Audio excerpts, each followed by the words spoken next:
Et bonjour à tous, on se retrouve aujourd'hui pour une nouvelle vidéo du journal d'un investisseur.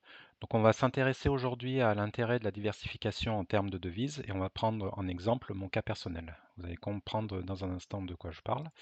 Donc avant de démarrer, je vous rappelle que je ne suis pas conseiller financier. Mes vidéos sont uniquement à but pédagogique afin de partager mon expérience dans l'investissement. Je ne fournis pas de conseils en placement financier ou de conseils d'achat ou vente d'actions. Chacun reste responsable de ses investissements. Du coup, on va regarder concernant mes investissements financiers la partie immobilier cette fois-ci. Donc, il y a un peu plus de 10 ans, j'avais investi dans un appartement pour avoir ma résidence principale et la valeur du bien était à cette époque d'environ 220 000 euros. J'ai donc contracté un emprunt dont je remboursais mensuellement le capital emprunté. Et donc, à terme, le prix du bien est aujourd'hui de la valeur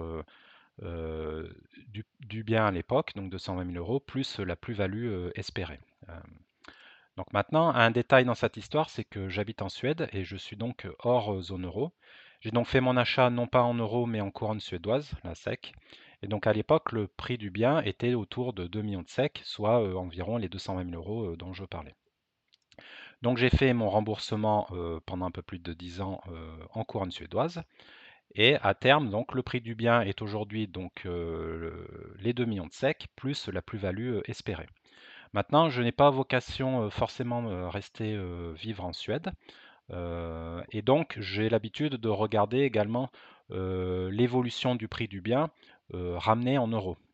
Puisque le jour où je quitterai la Suède, je vais rapatrier la vente de mon bien vers certainement la zone euro. Euh, donc maintenant la question du coup c'est à quoi ressemble l'évolution du taux de change entre la couronne suédoise et l'euro. Donc ça, c'est la tête du taux de change entre la couronne suédoise et l'euro. Et du coup, ça, c'est ma tête quand j'ai fait recalculer le prix du bien avec le taux de change actuel. Pourquoi? Parce que du coup, hors plus-value, on est passé en fait donc de 220 000 euros il y a un peu plus de 10 ans à 180 000 euros avec le taux de change actuel SEC euro. C'est-à-dire que le bien a virtuellement perdu 40 000 euros simplement du fait de l'évolution du taux de change négatif de la couronne suédoise versus l'euro. Parce que sur la période, du coup, la monnaie s'est dépréciée d'environ 24%. On est passé d'un peu plus de 0,11 à 0,97, 0,99. Ça fluctue en ce moment autour de ce niveau de taux de change. Du coup, l'évolution est quand même assez énorme. Du coup, j'ai utilisé cet exemple en fait, ça montre bien l'intérêt que peut avoir la diversification de ces actifs dans différentes devises. En fonction de la zone économique dans laquelle vous vivez, en fait, il peut être critique d'avoir d'autres devises que sa devise locale. Donc, même pour une personne qui, par exemple, vit en zone euro, travaille, a son logement en zone euro et compte rester toute sa vie, donc par exemple en France, passe toutes ses vacances en France également, personne ne sait quelle sera la valeur de l'euro dans 10 ou 20 ans. Est-ce que même, alors pour le coup, ça c'est un problème spécifique à l'euro, est-ce que l'euro existera même encore dans 20 ans? Vu le contexte actuel, c'est pas forcément évident. Du coup, ça peut être intéressant quand même de sécuriser ses investissements et se diversifier en termes de devises. Du coup, de mon côté, donc mon patrimoine actuel se décompose ainsi, donc ça va être un mix entre la couronne suédoise, l'euro et le dollar américain.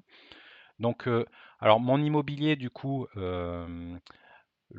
à cause du taux de change, il avait un peu baissé si je ramène le prix en euros.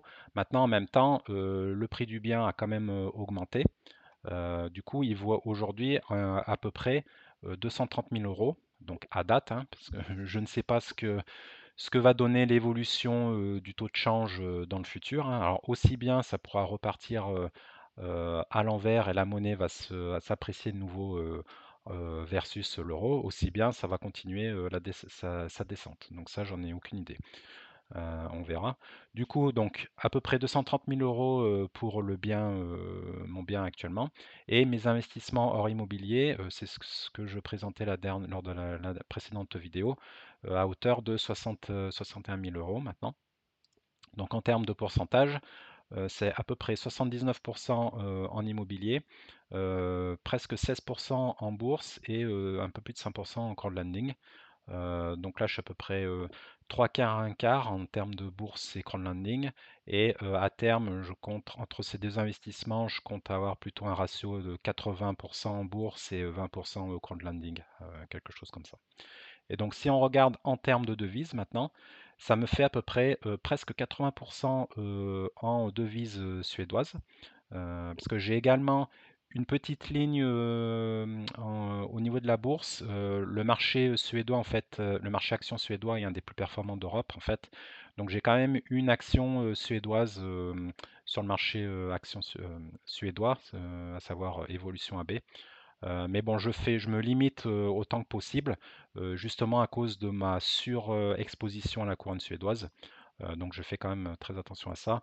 Et donc j'ai un peu plus de 9% en euros et 11,2% à peu près en dollars en dollars américains. Et donc ces deux poches euro suéd et USD vont avoir vocation à grossir le plus possible pour rééquilibrer mon portefeuille en termes de devises, évidemment.